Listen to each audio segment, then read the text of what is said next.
Sairam students, welcome back. Today we are going to learn History, 4th chapter, the Vedic Civilization, part 3. But before that, let's take a short recap what we have done in the previous video. The Vedic Civilization, in it we had seen the Vedic literature. In Vedic literature, we had seen Rig Veda, Samhita, Yajurveda, Samhita, Samaveda Samhita, Atharva Veda Samhita. And the next was Brahmana text, Aranyakas, Upanishads, family system, day-to-day life. And today we are going to learn agriculture, animal husbandry, economic and social life. Now the first point is agriculture was the main occupation during the Vedic period. Many oxen were yoked together to plough the fields. The plough had iron plowshares. This means students, the main occupation during the Vedic period was agriculture and to plough the field. Many oxen were yoked together. Yoked together means tied together. So the plough had iron plough shares. Okay. Now the next point is the Atharva Veda considers insects, pests and other animals that destroy crops and suggests certain remedies.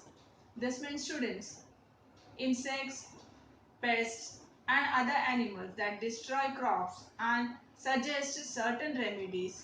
Remedies means upchar was considered by the Atharva Veda. Cow dung was used as manure. Manure means gobar ki khad. In other words, we can say the waste matter from animals that is put on the ground in order to make plants grow better. So cow dung was used as manure. Now the next point. During the Vedic period, animals like horses, cows and dogs had special importance. Means special importance were given to the animals like horses, cows and dogs during the Vedic period. Okay. Now the next, cows were used as means of exchange. That is why cows were highly prized. Means cows were highly prized because cows were used as means of exchange. So students, people took special care to ensure that their cows would not be stolen. Okay. Students, the horse was valued because of its speed. Means students, special care was taken by the people to ensure that their cows would not be stolen, and the horse was also valued because of its speed. Okay. The Vedic people were skilled in taming the horses and harnessing them to the chariots. Now this means students, in the Vedic period, peoples were skilled in training the horses and controlling them to the chariots. Chariots means horse car, or you can say the vehicle with two wheels that was pulled by a horse. Chariot means even rath, you can say in Hindi. Okay. Now chariots in the Vedic period has spoked wheels which are lighter than solid wheels. Now here chariots in the Vedic period has spoked wheels. Spoked wheel means some number of rods radiant from the center of a wheel connecting the hub with the round fraction surface is known as spoked wheels. and which are lighter than the solid wheels. Solid wheels means, students, and earlier wheels were made of a solid piece of wood. Means with a single wood the wheel was made, that was known as solid wheels. Okay. So students, this is a picture of chariot. Yes. Now the next point. The horse drawn and spoked wheeled chariots of the Vedic period were swift and speedy. Swift means fast. So the horse drawn and spoked wheel chariots of the Vedic period were fast and speedy. Okay. Next, in this period, apart from agriculture and animal husbandry, several other occupations had also flourished. Means several other occupations have also been flourished in this period apart from agriculture and animal husbandry. Okay. And so students, artisans and people practicing various occupations were an important part of the social system. This means an important part of the social system were artisans and people practicing various occupations. Okay. Next, so they formed independent organizations known as Shrenis or glebe. So students, the head of the glebe was known as Shreshti. However, slowly the status of skilled artisans became secondary. This means students, Shreshti means the head of the glebe, and so slowly the status of skilled artisans became secondary. Is it okay? Now the next. During this period, there were four varnas: Brahmin, Kshatriya, Vaishya and Shudra. How many varnas were there? Four varnas. They were Brahmin, Kshatriyas, Vaishyas and Shudras. Now the next.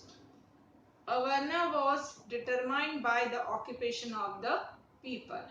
Means students, the varna was determined by the occupation of the people means as the people used to do the work, the occupation was determined by their varna. Means if a goldsmith is mending gold ornaments, his occupation was of mending gold ornaments. So he was known as goldsmith. So students, in the later period, the varna came to be determined on the basis of birth.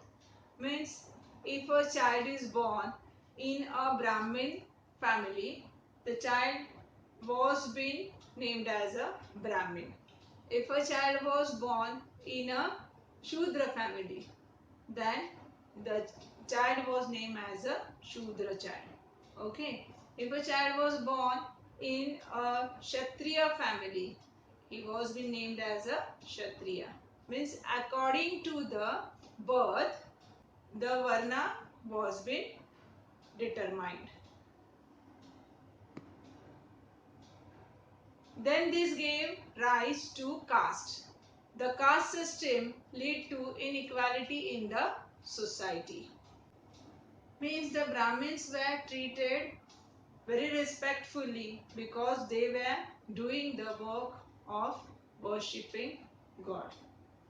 They were serving God. But the Shudras were being ill-treated, and this gave rise to the caste system. Okay.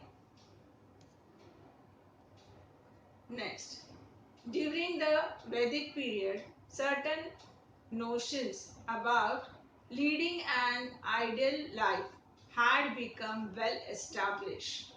So, certain notions about leading again ideal life had become well established during the Vedic period. Now the next point, there were 4 stages or 4 ashramas from the birth to death. We'll see which are those. The first ashramas was the Brahmacharya ashrama, or the period of staying with the Guru to learn from him.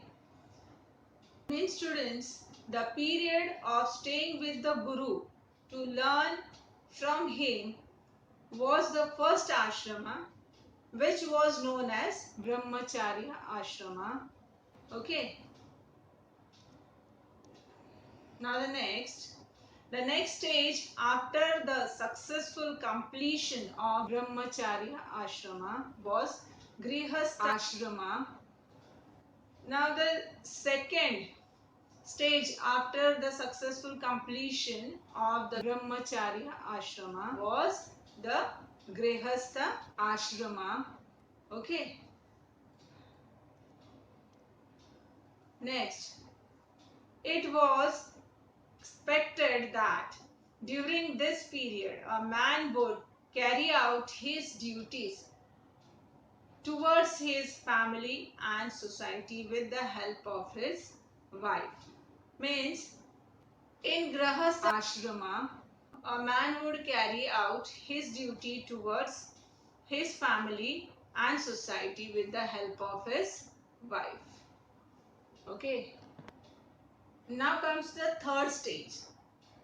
After Grihastha ashrama, the third stage was Vanaprastha ashrama, when a man was expected to detach himself from the household, retire to a solitary place and lead a very simple life. Means, students, after completing all the duties of the Grihastha ashrama, a man was expected to detach himself from the household and get retired to a solitary place and lead a very simple life as the third stage. Okay. Now the next stage comes, the fourth stage was the sannyas ashrama. Now students, at this stage the convention was to renounce all relations, lead life in order to understand the meaning of human life and not stay in one place.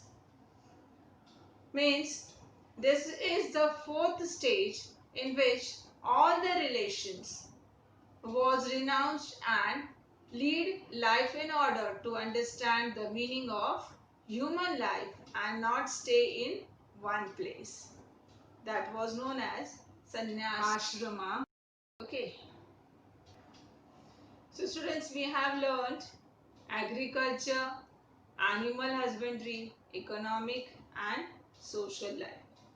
In it, what we have learned? Yes, we have learned the occupations, then the varna systems. How many varnas we have seen?